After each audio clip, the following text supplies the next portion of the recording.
रामनवमी असा एक सण ज्या सणाची सर्व हिंदू आतुरतेने वाट पाहत असतात. पण नेमकं रामनवमी का साजरी करावी, त्यामागचा इतिहास काय, रामनवमी कशी साजरी करावी किंवा रामनवमी साजरी केल्याने काय काय फायदे होतात हे सर्व आपण आज आपल्या व्हिडिओमध्ये सांगणार आहोत. त्यामुळे व्हिडिओ शेवटपर्यंत नक्की बघा. आणि अशाच विषयांवर आपण आपल्या मराठी भाषेत नेहमीच या चॅनलवर बोलत असतो. त्यामुळे चॅनलवर नवीन असाल तर चॅनलला नक्की सबस्क्राईब करा. जय शिवराय. मी अनुपम कुशकुंभार, एक मराठी माणूस. अयोध्याचे राजे दशरथ आणि त्यांची पत्नी कौशल्या यांना याच दिवशी म्हणजे चैत्र शुक्ल पक्षाच्या 9व्या दिवशी पुत्ररत्न झालं प्रभू श्री रामचंद्रांचा जन्म झाला. खरं तर भगवान श्री विष्णूंचा 7वा अवतार म्हणजे प्रभू श्री रामचंद्र. या पृथ्वी तलावरील पाप नष्ट करण्यासाठी, सर्व अत्याचार मिटवण्यासाठी, लंकापती रावणासारख्या राक्षसांचा अंत करण्यासाठी, धर्माची नव्याने स्थापना करण्यासाठी भगवान श्री विष्णूंनी आपला 7वा अवतार घेतला प्रभू श्री रामचंद्र यांच्या रूपात. आधीच सांगितल्याप्रमाणे त्यांचा जन्म झाला अयोध्येत. त्यांचे वडील होते महाराज दशरथ, त्यांची आई होत्या कौशल्या. पुढे जाऊन त्यांचा विवाह झाला सीता देवी सोबत. नंतर मग तो 14 वर्षाचा वनवास, मग लंकापती श्री रावणाला ठार करणे, हा सर्व इतिहास, या सर्व गोष्टी तुम्हाला वेगळे सांगायची गरज नाही. असे आपले प्रभू श्री रामचंद्र. त्यांच्या स्वभावाबद्दल सांगायला गेलं तर ते विनयशील होते, ते संवेदनशील होते, ते सत्यप्रिय होते, ते न्यायप्रिय होते, एकवचनी मर्यादा पुरुषोत्तम श्री राम होते. आणि अशा प्रभू श्री रामचंद्रांच्या जन्मदिवशी म्हणजे चैत्र शुद्ध प्रतिपदेच्या 9व्या दिवशी आपण रामनवमी साजरी केली जातो. खरं तर रामनवमी चैत्र शुद्ध प्रतिपदेपासून म्हणजेच गुढीपाडव्यापासून ते चैत्र शुक्ल पक्षाच्या 9वी पर्यंत म्हणजेच रामनवमी पर्यंत पूर्ण नवरात्रीत साजरा केला जाते. याला रामनवरात्र देखील म्हणलं जातं. हे कदाचित तुम्हाला जास्त माहित नसेल, मला देखील माहित नव्हतं. हे आता अभ्यास करताना हे मला जाणवलं. याला रामनवरात्र देखील म्हणलं जातं. मग या नवरात्रीमध्ये बरेच जण उपवास देखील ठेवतात, रामाची पूजा करतात. अजून एक असा प्रश्न पडतो की रामनवमी नेमकी कशी साजरी केली जाते. खरं तर रामनवमी कशी साजरी करावी अशी कोणती रूढ परंपरा आपल्याला बघायला भेटत नाही.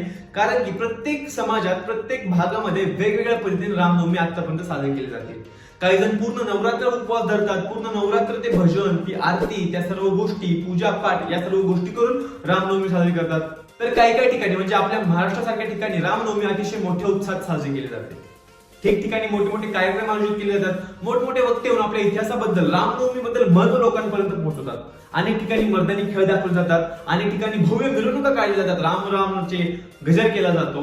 अशी आपण रामनवमी वेगवेगळ्या पद्धतीने वेगवेगळ्या भागामध्ये साजरी केली जाते. यासोबतच रामनवमीला किंवा या संपूर्ण कालावधीत म्हणायला गेलं तर रामरक्षा स्तोत्राचे पठण केले जाते.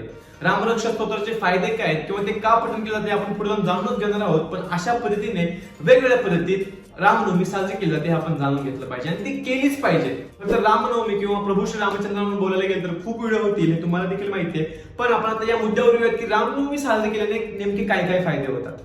खरं तर सर्वात पहिला आणि सर्वात महत्वाचा फायदा म्हणजे काय, तर आपण जितक्या उत्साहाने रामनवमी साजरी करू तितक्याच उत्साहाने, त्याच ऊर्जेने आपण आपली परंपरा, आपला इतिहास पुढच्या पिढीपर्यंत पोहोचवू शकतो. जर आपण रामनवमी साजरी केली नाही तर पुढच्या पिढीला रामाचे महत्व, प्रभू श्री रामचंद्रांचे कार्य कधी समजणारच नाही. त्यामुळे आपण रामनवमी साजरी केलीच पाहिजे, जेणेकरून पुढच्या पिढीला रामनवमीचा इतिहास, रामनवमीचे महत्व, प्रभू श्री रामचंद्रांचे कार्य लोकांपर्यंत समजतील, पुढच्या पिढीपर्यंत जातील. यानंतरचा जर फायदा म्हणायला गेला तर मी मगाशी देखील सांगितले की रामरक्षा स्तोत्राचे पठण केले जाते. रामरक्षा स्तोत्राचे पठण केल्याने, रामनवमीलाच पठण केल्याने आपल्याला सुख, समृद्धी, आरोग्य भेटतं असं देखील म्हटलं जातं. त्यासोबतच जर कलियुगाचा विचार केला तर आपल्या बोलण्याची पद्धत रामरक्षा स्तोत्राने खूप जास्त बदलते, पॉझिटिव्हरित्या बदलते. म्हणजेच काय, तर आपले बोलण्याचे जे उच्चार आहेत, आपल्या बोलण्याचं स्पष्टीकरण जे आहे ते सुधारलं जातं. आणि म्हणूनच या कालावधीमध्ये रामरक्षा स्तोत्राचे पठण केले जाते. खरं तर ज्यांचं नाव लिहिल्याने पाण्यात दगड देखील तरंगतात, अशा प्रभू श्री रामचंद्रांची महिमा सांगावी तितकी कमीच.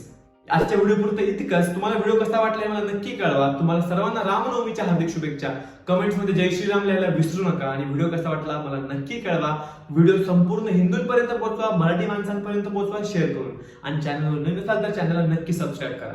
इतकंच बोलतो थांबतो. जय जिजाऊ, जय शिवराय, जय शंभूराज, जय श्रीराम. धन्यवाद.